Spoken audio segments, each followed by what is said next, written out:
మాధవ్, ఈ gold shop లో తాకట్టు పెట్టుకుంటారేమో అడుగుదామా? సరే పద భూమి, అడుగుదాం.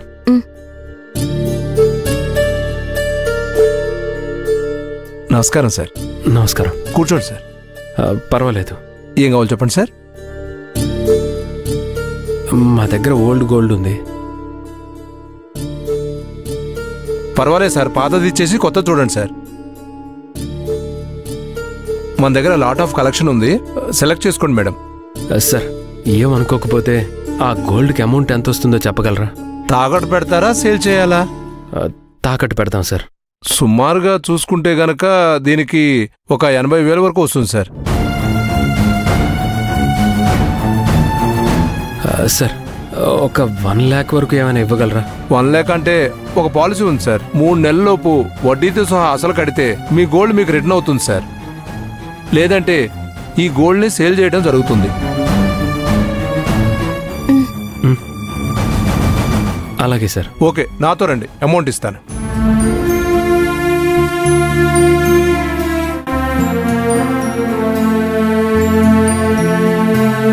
ఇదిగోండి అమ్మా, మీరు దేనికైతే డబ్బులు తీసుకుంటున్నారో ఆ పని సవ్యంగా జరగాలని కోరుకుంటున్నాను. జరుగుతుంది కూడా. తీసుకోండి అమ్మా. చాలా థ్యాంక్స్ అండి. మంచిది. వస్తామండి. వెళ్ళండి. మంచిది.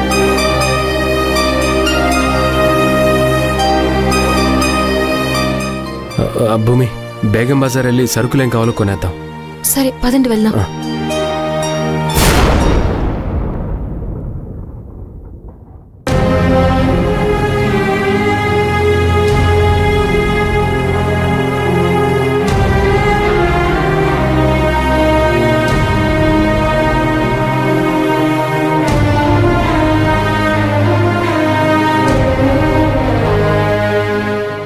ఏంటది నా చూపు? ఏంటా చూపు? మమ్మల్ని పొరుగు కంటే హీనంగా చూస్తూ వెళ్తున్నావు. నేనేవాలా చూడలేదే. నేనేదో నా పని మీద వెళ్తూ మామూలుగా చూశానంతే. నీకు నువ్వేదో ఊహించుకుంటే ఎలా? ఇదే వదినా, మొదటి నుంచి నీతో సమస్యనే ఇది. నేనేదైనా సమస్య గురించి మాట్లాడేలోపు నువ్వు తిరిగి నాదే తప్పన్నట్టు మాట్లాడతావు.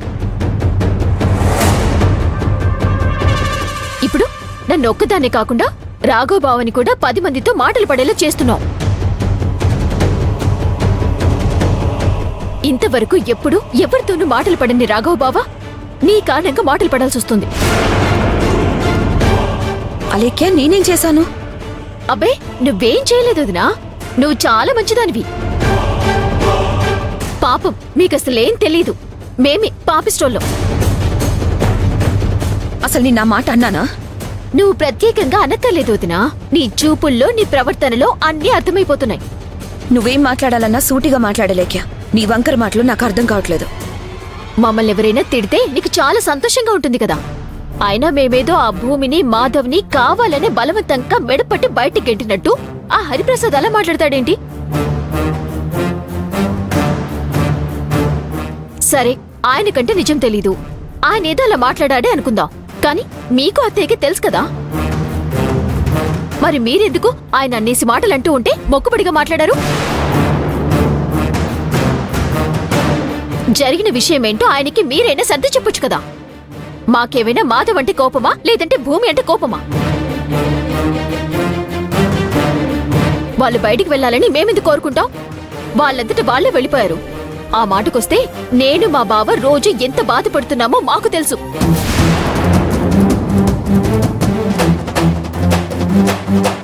అసలు ఏ నేరం చేయని అభంశుభం తెలియని మా పైన అన్ని నిందలు వేస్తూ ఉంటే మాకెంత బాధగా ఉంటుంది. ఆ హరిప్రసాద్ గారు మమ్మల్ని అన్ని మాటలు అంటూ ఉంటే మీరు తిరిగి ఒక్క మాట కూడా అనలేకపోయారు. అలేఖ్య, ఆయన కోపంతో ఉన్నారు. మనం ఏమైనా మాట్లాడితే అది ఇంకా పెద్ద గొడవ అవుతుందే కానీ సమస్యకి పరిష్కారం దొరకదు. అవును, ఆయనకే కోపాలుంటాయి, మాకుండవు.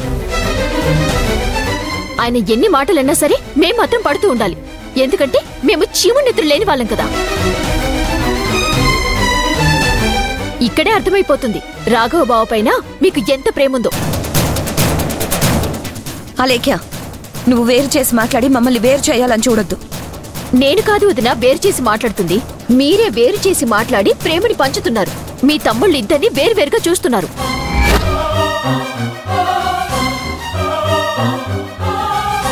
బావా, ఇప్పటికైనా నీకు అర్థమైందా?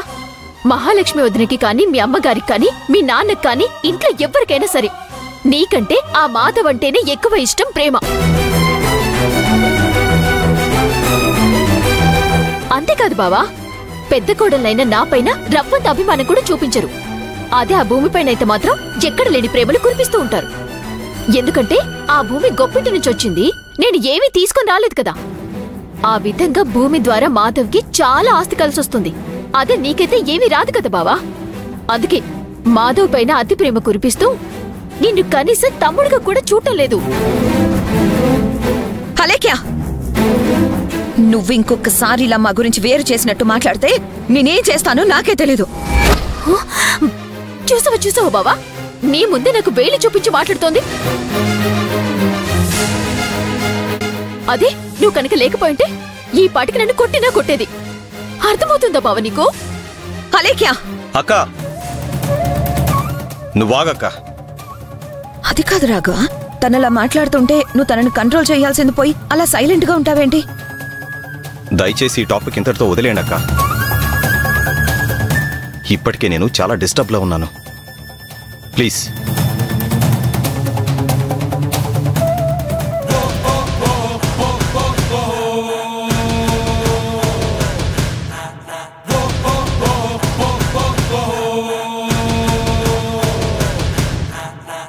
ఈ అలేఖ్య రాఘవని రోజు రోజుకి చాలా దారుణంగా మార్చేస్తుంది. వాడికి సొంతంగా ఆలోచించుకునే శక్తి కూడా ఉండనివ్వట్లేదు. ఈ రాక్షసి నుండి ఈ కుటుంబాన్ని ఎవరు కాపాడతారో ఏంటో.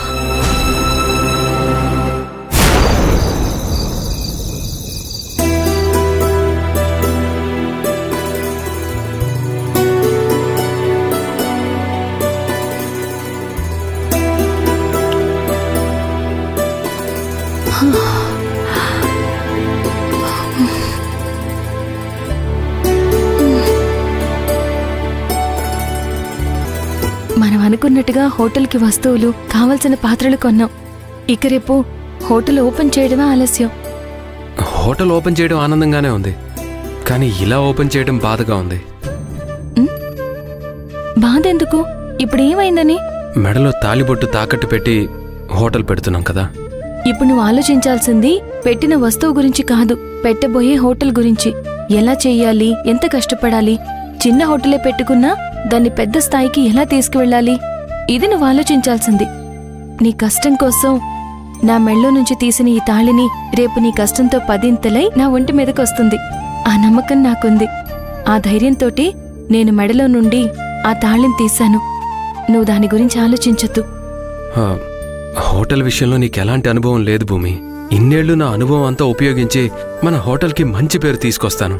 మన హోటల్ ఎక్కడుంది అని వెతుక్కుంటూ వచ్చేలా చేస్తాను. నీకే కష్టం రాకుండా చూసుకుంటాను.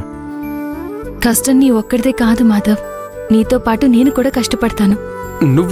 నువ్వేం చేస్తావు?